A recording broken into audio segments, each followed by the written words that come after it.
കാശിനാഥൻ ഭാഗം 31. രചന അവതരണം ദിവ്യരാജ്.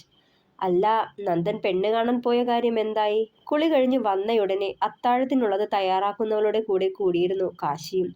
ചപ്പാത്തി പരത്തുന്നതിനിടെ ചൂട് കല്ലിലിട്ട് ചപ്പാത്തി മറിച്ചും തിരിച്ചും ചുട്ടെടുക്കുന്നവളോടായി തിരക്കിയവൻ. നന്ദേട്ടന് കുട്ടിയെ ഇഷ്ടായി. നല്ല ആൾക്കാരാ. അമ്മയും ഒരു ചേച്ചിയും മാത്രമേ ഉള്ളൂ. അച്ഛൻ മരിച്ചുപോയി. പിന്നെ കണ്ണേട്ടാ, ആ കുട്ടിയുടെ ചേച്ചിയെ കണ്ടുട്ടോ? ഇപ്പോഴും സുഖമില്ലതിന്. പാവം, MBBS പഠിച്ചുകൊണ്ടിരുന്ന കുട്ടിയാത്രേ. എന്നിട്ട്? ആകാംക്ഷ അടങ്ങാതെ ചോദിച്ചവൻ. കൂടെ പഠിച്ചയാളോട് പ്രണയമായിരുന്നുവെന്ന്. പക്ഷേ തുറന്നു പറയാതെ ഉള്ളിൽ തന്നെ കൊണ്ടു നടന്നത്രേ. പെട്ടെന്നൊരു ദിവസം അയാൾ മരിച്ചപ്പോൾ ആ ഷോക്കിലാത്രേ. പറഞ്ഞു നിർത്തിയതും. മരിക്കേ? അമ്പരപ്പോടെ നോക്കിയവൻ. ആക്സിഡന്റ് ആയിരുന്നെന്നാ പറഞ്ഞത്. ആ കൊച്ച് അയാളുടെ പേരും വിളിച്ചുകൂവി വീടിന് പുറത്തേക്കിറങ്ങി ഓടിയ രംഗം മനസ്സിന്ന് പോണില്ല കണ്ണേട്ടാ. വേദനയോടെ പറയുമ്പോൾ ദീർഘമായൊന്ന് നിശ്വസിച്ചവൻ. ട്രീറ്റ്മെൻ്റൊക്കെ ചെയ്യണില്ലേ വൈശു? ചെയ്യണുണ്ട്. പക്ഷേ ഒന്നിനും ഒരു മാറ്റം കൊണ്ടുവരാൻ കഴിഞ്ഞിട്ടില്ലാത്രേ. അത്രയും വേദനിപ്പിച്ചിട്ടുണ്ടാവും അയാളുടെ മരണം ആ കുട്ടിയെ. മനസ്സിന് എന്തെങ്കിലും കുറ്റബോധമോ ആരോടും പറയാനാവാതെ മറച്ചു വെക്കേണ്ടി വരുന്ന രഹസ്യങ്ങളോ ഉണ്ടെങ്കിൽ വീണ്ടും വീണ്ടും അതേപ്പറ്റിയോർത്ത് സമനില തെറ്റിപ്പോവും. ഒരിക്കലും മനസ്സിന് സ്വസ്ഥത കിട്ടില്ല. ചെയ്യുന്നത് തുടർന്നുകൊണ്ട് അവൻ പറഞ്ഞു. അതുപോട്ടെ, ബാംഗ്ലൂർ ട്രിപ്പ് എങ്ങനെയുണ്ടായിരുന്നു? മെല്ലെ തിരിഞ്ഞൊന്ന് ചോദിച്ചവൾ.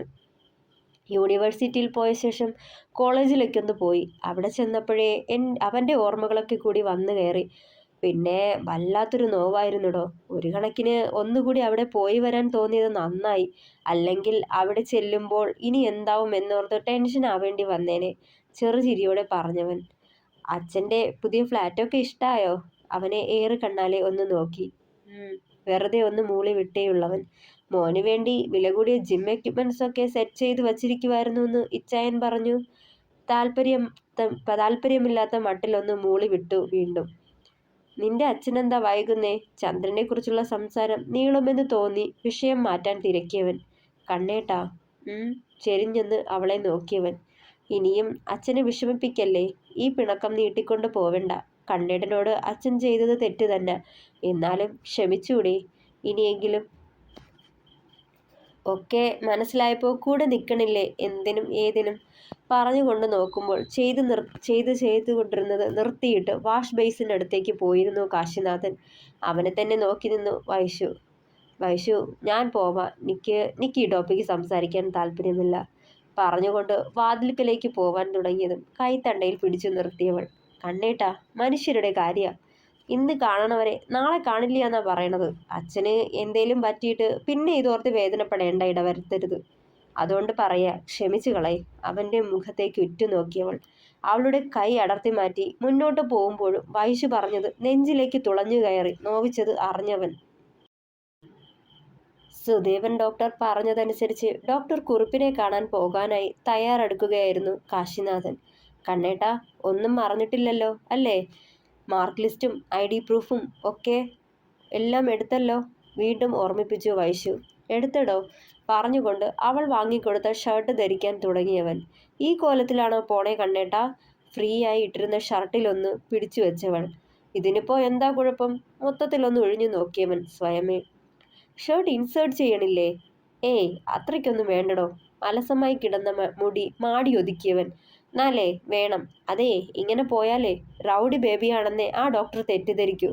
കണ്ണാടി നോക്കി ഷർട്ടിന്റെ സ്ലീവ് മടക്കിക്കൊണ്ടിരിക്കെ അവനൊന്ന് ചിരിച്ചു. അവനടുത്തേക്ക് ചെന്ന് വൈശു തന്നെ ബെൽറ്റ് മാറ്റി ഷർട്ട് ഇൻസേർട്ട് ചെയ്തു കൊടുത്തു. ഓരോന്നും ചെയ്യുമ്പോഴും അവനിൽ എന്തെങ്കിലും മാറ്റങ്ങൾ വരുന്നുണ്ടോ എന്ന് ശ്രദ്ധിച്ചു കൊണ്ടിരുന്നവൾ തന്നെ തടയുകയോ പിടിച്ചു മാറ്റുകയോ ചെയ്യുമെന്ന് കരുതിയിട്ട്. പക്ഷേ ഭയന്ന പോലെയൊന്നും ഉണ്ടായില്ല. പതിവിന് വിപരീതമായി അവളെ തടയുകയോ കുതറി അകലുകയോ ചെയ്തില്ലെന്നത് അമ്പരപ്പിനപ്പുറം ആനന്ദമായിരുന്നവള്. മാറ്റമുണ്ട്, ചെറുചിരിയോടെ പറഞ്ഞതും. എന്ത് മാറ്റം? നെറ്റി ചുളിച്ചുകൊണ്ട് അവളെ നോക്കി കാശി. അല്ലേൽ ഞാൻ അരയിൽ തൊടുമ്പഴേ ചാടിപ്പിടയുന്ന ആളാ. ഇന്ന് ഇത്രയൊക്കെ ചെയ്തിട്ടും അറിഞ്ഞ ഭാവം കാട്ടിയില്ലല്ലോ. ചെറുചിരിയോടെ പറഞ്ഞതും. ഇനിയിപ്പോ നീ കാണാനായിട്ട് ബാക്കിയൊന്നുമില്ലല്ലോ. എല്ലാം കണ്ടില്ലേ? ഒരു നിശ്വാസത്തോടെ തുടർന്നവൻ. എൻ്റെ സ്ട്രെങ്തും വീക്ക്നെസ്സും എന്നെക്കാൾ നന്നായി അറിയുന്നവളാ എൻ്റെ പെണ്ണ്. പിന്നെ നിന്റെ മുന്നിലിനി ഞാൻ നാണിച്ചിട്ടെന്താ, ഭയന്നിട്ടെന്താ, കോംപ്ലക്സ് കാട്ടിയിട്ട് എന്ത് കാര്യ? ചെറുചിരിയോടെ പറഞ്ഞവൻ. അപ്പോൾ പിന്നെ ഒരു കാര്യത്തിലും പേടിയില്ലേ? അങ്ങനെങ്കിൽ നമുക്കൊരു ട്രയൽ കൂടി ചെയ്തു നോക്കിയാലോ? അന്നത്തെ മാതിരി ഏറ് കണ്ണാലെ അവനെ നോക്കിയവൾ കുറുമ്പോടെ. അരയിൽ ചുറ്റിയെടുത്ത് നെഞ്ചിലേക്ക് അവളെ ചേർത്തു കാശി. ഞാൻ റെഡിയാ, ഇപ്പൊ വേണമെങ്കിൽ ഇപ്പോ, കണ്ണിറുക്കി മീശ കടിച്ചു പിടിച്ചുകൊണ്ട് പറഞ്ഞവൻ. അയ്യടാ, അങ്ങോട്ട് മാറി നിൽക്കും മനുഷ്യ. ആദ്യം ചെന്ന് കുറുപ്പ് ഡോക്ടറെ ഇംപ്രസ് ചെയ്ത് കുപ്പിയിലാക്കാൻ നോക്ക്, ബാക്കി പിന്നെ. അവനെ തള്ളി മാറ്റി അകന്നു മാറിയവൾ. പെട്ടെന്നൊരു ദിവസം കൊണ്ട് അവനിലെ ബലഹീനത മാറ്റിയെടുക്കാനാവില്ലെന്ന് അറിഞ്ഞിട്ടും അത് മറച്ചു വെച്ച പോലെ പറഞ്ഞതായിരുന്നവൾ. അവനിലെ ആത്മവിശ്വാസത്തിന്റെ ചെറുതരിമ്പെങ്കിലും ഉയർത്താനായി. ഓൾ ദി ബെസ്റ്റ് കണ്ണേട്ടാ. റൂം വിട്ട് പുറത്തേക്കിറങ്ങാൻ തുടങ്ങുമ്പോൾ വൈഷ്ണവി വിളിച്ചു പറഞ്ഞു. അവളെ നെഞ്ചിലേക്ക് ചേർത്ത് പിടിച്ച് നെറുകിൽ ചുംബിച്ചവൻ. I love you Vaishu. മെല്ലെ പറഞ്ഞതും. സാധാരണ ഓൾ ദി ബെസ്റ്റ് പറയുമ്പോൾ ഒരു താങ്ക്സാ കിട്ടാറ്, ഇതിപ്പോ ഒരു ഉമ്മയും ഐ ലവ് യുവും കൊള്ളാലോ, ചിരിയോടെ പറഞ്ഞവൾ. നിനക്കെന്റെ താങ്ക്സ് കിട്ടിയിട്ടിപ്പോ എന്തിനാടി, ഇതൊക്കെയല്ലേ വേണ്ടത്? കണ്ണിറുക്കിക്കൊണ്ട് കള്ള ചിരിയോടെ പറഞ്ഞത്. ചെക്കൻ വിളഞ്ഞുപോയി. ഇരുത്തി നോക്കിയവനെ. അത് പിന്നെ എങ്ങനെ വിളയാണ്ടിരിക്കും, വൈഷ്ണവി ടീച്ചറിന്റെ ക്ലാസ് അല്ലേ കിട്ടണത്. പാച്ചൻ അവിടേക്ക് അപ്രതീക്ഷിതമായി വന്നിരുന്നു. അയ്യടാ, എന്റെ ക്ലാസ് കിട്ടിയ കുട്ടിയോള് വിളയുവല്ലേ ചെയ്യുന്നേ. മുഖം വീർപ്പിച്ചതും. ഓ, ഇനിയിപ്പോ മുഖം വീർപ്പിച്ച് പൊട്ടിക്കണ്ട, ഞാൻ ഇറങ്ങാം. കണ്ണൻ ചിരിയോടെ അവളുടെ കവളിൽ തട്ടുമ്പോൾ തലയാട്ടിയവൾ. അച്ഛാ, അനുഗ്രഹിക്കണം. ഉമ്മറത്ത് ചാരുകസേരയിലിരുന്ന ഭരതന്റെ കാൽ തൊട്ട് വന്നിച്ചു കാശിനാഥൻ. നന്നായി വരും മോനെ, അവന്റെ നെറുകിൽ തൊട്ടനുഗ്രഹിച്ചയാൾ. ഇറങ്ങാണേ. പടി കടക്കുന്നതിന് മുന്നേ വൈഷുവിനെ ഒന്ന് തിരിഞ്ഞു നോക്കുമ്പോൾ നിറഞ്ഞ ചിരിയോടെ തലയാട്ടിയവൾ. ബുള്ളറ്റ് സ്റ്റാർട്ടാക്കി ഇട റോഡും കടന്നു പോകുന്നവനെ നോക്കി ദീർഘമായൊന്ന് നിശ്വസിച്ചു വൈഷു. ഇതിപ്പോ അവനേക്കാളും ടെൻഷൻ നിനക്കാണല്ലോ വൈഷു. പാച്ചൻ അവളെയൊന്ന് പാളി നോക്കി. പാവ കണ്ണേട്ടൻ. കുറുപ്പ് ഡോക്ടറുടെ ഭാഗത്തു നിന്ന് നെഗറ്റീവായൊരു മറുപടിയാണെങ്കിൽ ഇപ്പോഴുള്ള ഈ കോൺഫിഡൻസും പ്രതീക്ഷയുമൊക്കെ തകരില്ലേ, അതോർത്ത എൻ്റെ ഭയം. ഓ, നീ എന്തിനാടി നെഗറ്റീവ് അടിക്കുന്നേ? കണ്ണൻ അവിടെ ജോലിക്ക് പോകുന്നത് ഒന്നുമല്ലല്ലോ, വെറുതെ ഒരു പ്രാക്ടീസിനല്ലേ. അങ്ങേര് പറഞ്ഞു വിടത്തൊന്നുമില്ല. അത്രയ്ക്ക് മോശമൊന്നുമല്ല അവൻ, അല്ലേ അങ്കിളെ? ഭരതനെ തിരിഞ്ഞൊന്ന് നോക്കി പാച്ചൻ. അത് നേരാ മോളെ, നീ വെറുതെ ടെൻഷൻ ആവണ്ട. കണ്ണനെ അയാൾ പറഞ്ഞു വിടത്തൊന്നുമില്ല, അവളെ ആശ്വസിപ്പിക്കാനായി പറഞ്ഞു. ചെറുചിരിയോടെ മൂളിക്കൊണ്ട് അകത്തേക്ക് കയറിപ്പോയവൾ. ശാന്ത മെമ്മോറിയൽ ഹോസ്പിറ്റൽ എന്ന ചെറിയൊരു ആർച്ച് വെച്ച ഇടറോഡിലൂടെ അല്പം ഉള്ളിലേക്ക് ചെല്ലുമ്പോൾ ഹോസ്പിറ്റലിന് മുന്നിലായി കാശിനാഥനെ കാത്തെന്ന പോലെ ഡോക്ടർ സുധേവൻ നിൽപ്പുണ്ടായിരുന്നു. Good morning sir. ഫയൽ കയ്യിലെടുത്തുകൊണ്ട് കാശി ബുള്ളറ്റിൽ നിന്നിറങ്ങി. Good morning. വഴി കണ്ടുപിടിക്കാൻ ബുദ്ധിമുട്ടിയോ താൻ? മുന്നോട്ട് നടന്നുകൊണ്ടയാൾ ചോദിച്ചു.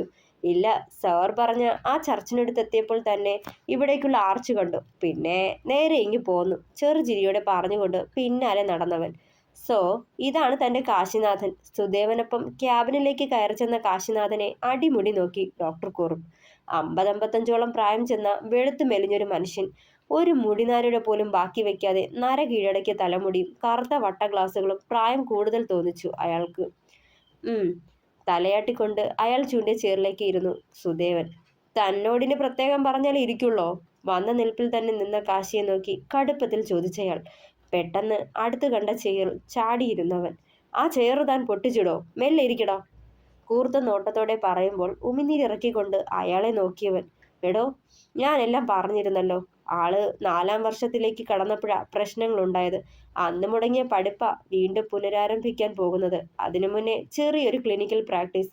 അതിന് ഇവിടെ തന്നെ ബെസ്റ്റ് എന്ന് തോന്നി, അതാ ഞാൻ ഇവിടേക്ക് കൂട്ടിയത്. സുദേവൻ ഡോക്ടർ കാശിയുടെ തോളിൽ തട്ടി പറഞ്ഞു.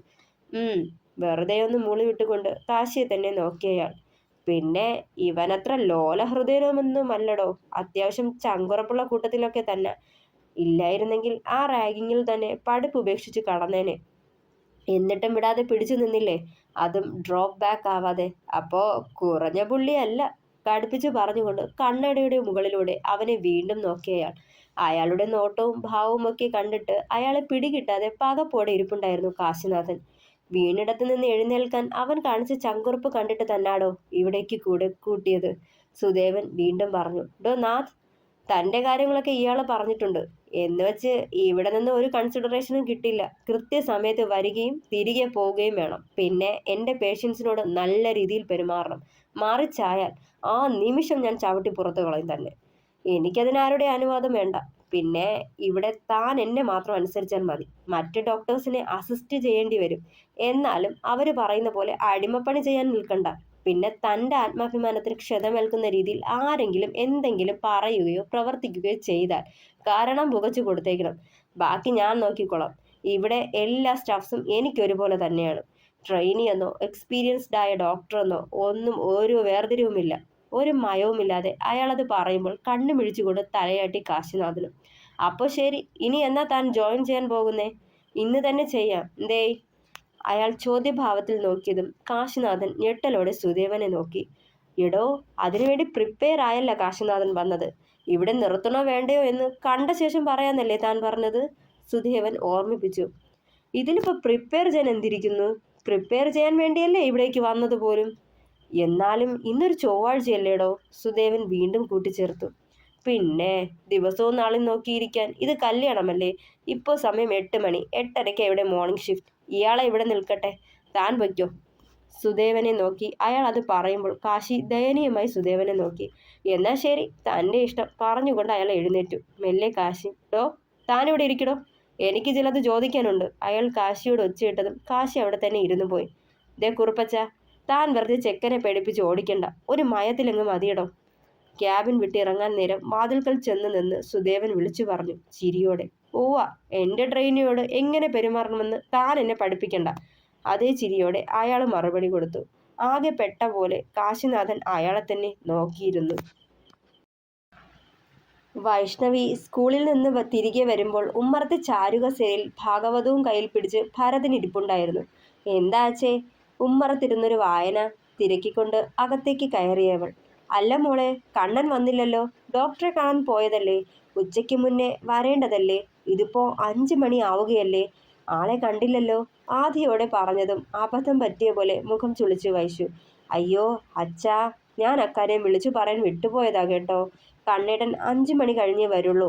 ആ കുറുപ്പ് ഡോക്ടർ ആളെ വിട്ടില്ല. ഇന്നു മുതൽ ജോയിൻ ചെയ്യാൻ പറഞ്ഞുത്രേ. ചിരിയോടെ പറഞ്ഞവൾ. ആണോ?